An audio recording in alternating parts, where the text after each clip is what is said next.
Okay, we're back with another tartar removal. This is going to be a good one. You should be able to see some really good details on the tartar. It stands out really well against the teeth, so hopefully this is a good one. Let's get to it.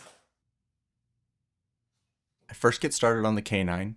I put the tip of the pick between the gums and the tartar, apply a little bit of pressure towards the tooth, and then scrape down. I always pull or push away from the gums.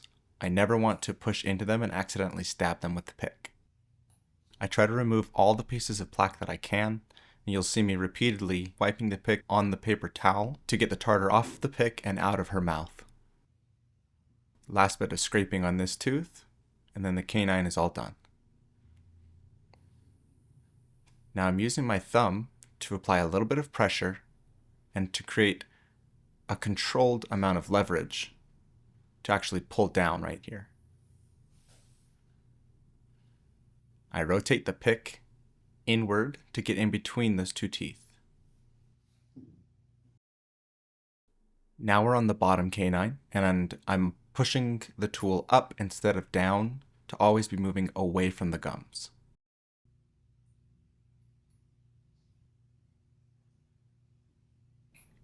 You can do a little bit to get the pick between the top canine and the bottom canine, but ultimately we'll want to open up her mouth like this, and that allows me to get the pick onto the backside of the bottom canine and get this last chunk of tartar. Now we're going to move back to the premolars.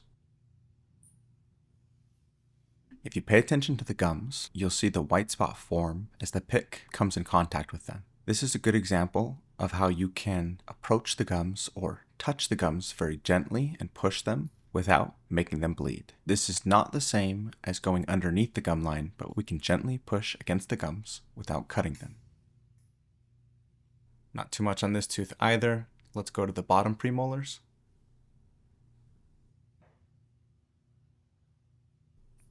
I'm using my right middle finger to brace against her jaw and stabilize my right hand as I scrape this tooth.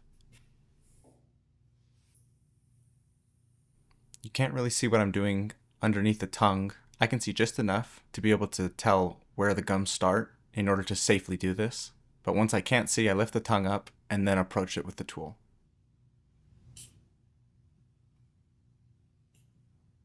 If you're grooming dogs and you want to be connected with other people like you, I'm putting together a community just for dog groomers. There's a free grooming basics course as well as a behavioral basics course. Check the description of this video for the link and join my community for free courses. Final premolar, that was a nice chunk that came off, so is that. It's very satisfying when it comes off in big chunks like that. See if I can collect all the bits of tartar and get them out of her mouth.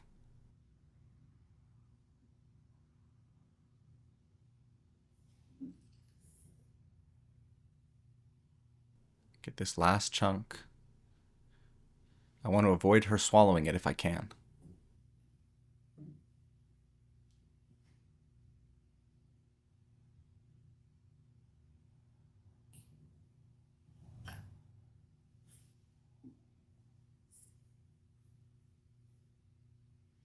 Final premolar on the bottom.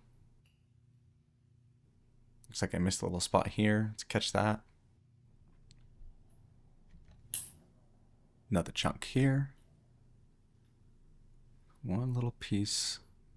Come on. There we go. She's being a little wiggly, but she holds still once I get her calmed down.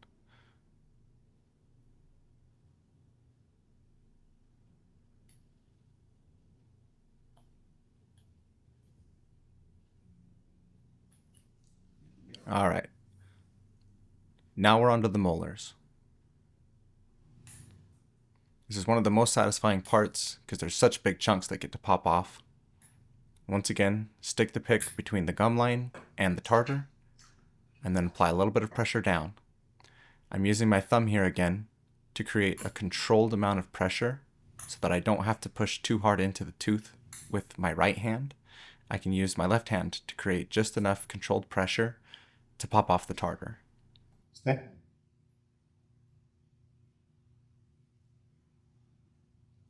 Stop.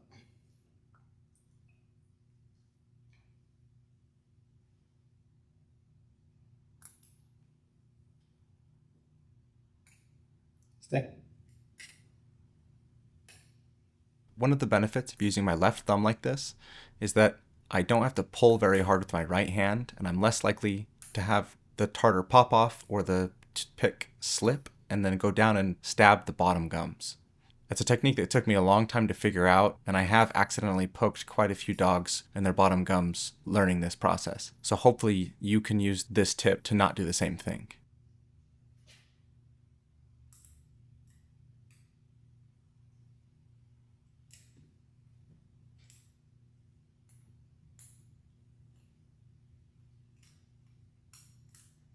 Now I'm going to continue to use the side of the pick to scrape this molar and get it as clean as possible.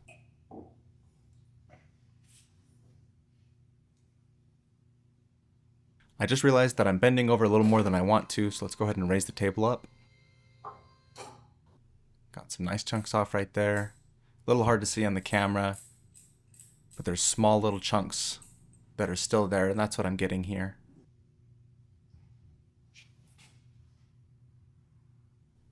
Looks like I missed a chunk on the premolar.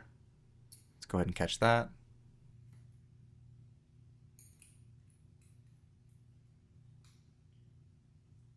Stay. Now I'm trying to get the bottom molar. It's a little difficult to finesse the tool in there. Luckily, she doesn't have very much buildup on this bottom molar tooth, so I don't have to worry about it too much, but there was a little bit right on that front side. Get between the molars. And now get all the chunks off this back molar that I can. The shape of the back molar is a little different, and you have to change the angle that the pick is actually approaching and pushing into the tooth to get the tartar off properly. It slopes inward much more than the molar that we were working on previously, which has a consistent, slightly inward slope. This back molar that we're working on now has a ledge where the tartar sits right along the gum, and then it slopes inward dramatically after that.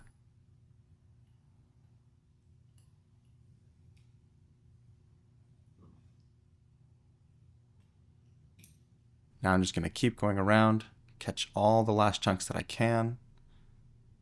Looks like there's a few more in this crevice right here.